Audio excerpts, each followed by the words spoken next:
అందరికీ నమస్తే.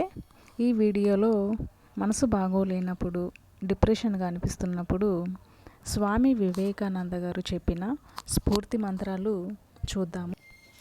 విద్యార్థులు పరీక్షల్లో మార్కులు తగ్గినప్పుడు, వ్యాపారస్తులు వ్యాపారంలో నష్టాలు వచ్చినప్పుడు, కుటుంబంతో గొడవలు జరిగినప్పుడు, ఆర్థికంగా కృంగిపోయినప్పుడు, డిప్రెషన్ బారిన పడటం, నిరాశలో కూరుకుపోవటం వంటివి జరుగుతూ ఉంటాయి. ఆ సమయంలో మీలో ధైర్యాన్ని నింపే వ్యక్తులు ఉండాలి. మీలో కొత్త ఆశలు చిగురించేలా చేసే స్ఫూర్తి మంత్రాలు మీకు అందుబాటులో ఉండాలి. ఎప్పుడైనా మీలో నిరాశ కమ్ముకున్నట్లు అనిపిస్తే వెంటనే స్వామి వివేకానందుడు చెప్పిన ఈ స్ఫూర్తి మంత్రాలను చదవండి. మీలో ఆశ పెరుగుతుంది. మీలో ఏదైనా సాధించాలన్న కోరిక కలుగుతుంది. ఎన్నో ఏళ్ల క్రితం వివేకానంద యువతలో ధైర్యాన్ని, ఉత్సాహాన్ని నింపేందుకు వేదికలపై ప్రసంగించేవారు. ఆ ప్రసంగంలో ఎన్నో స్ఫూర్తివంతమైన సూక్తులు ఉండేవి. అవి ఇప్పటికీ ఆచరణీయమైనవే. అలాంటి స్ఫూర్తి మంత్రాలను కొన్నింటిని మనం ఇప్పుడు చూద్దాము. విజయం కలిగిందని విర్రవీగిపోకు. అపజయం కలిగిందని నిరాశపడకు.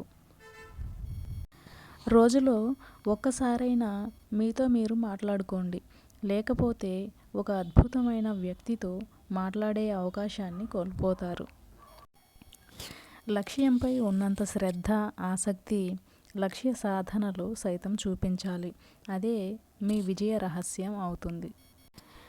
నిరంతరం వెలిగే సూర్యుడిని చూసి చీకటి భయపడుతుంది. నిరంతరం శ్రమించే వారిని చూసి ఓటమి దూరం అవుతుంది. నియంత్రణ లేని మనస్సు మనల్ని పతనమయ్యేలా చేస్తుంది. నిగ్రహంతో లక్ష్యం వైపు సాగిపోయే మనసు విజయం శిఖరాలను అధిరోహించేలా చేస్తుంది. నువ్వు నిరుపేదవని ఎప్పుడూ అనుకోవద్దు. ధనం నిజమైన శక్తి కాదు. మంచితనం, పవిత్రతలే నిజమైన శక్తి.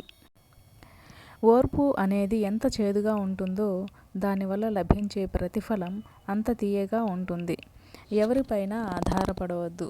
ఇతరుల సాయాన్ని నిరాకరించే స్థాయికి చేరుకున్నప్పుడే మీరు స్వేచ్ఛ పొందగలరు. జీవితంలో ధనం నష్టపోతే కొంత కోల్పోయినట్లు. కానీ వ్యక్తిత్వం కోల్పోతే సర్వస్వం కోల్పోయినట్లే.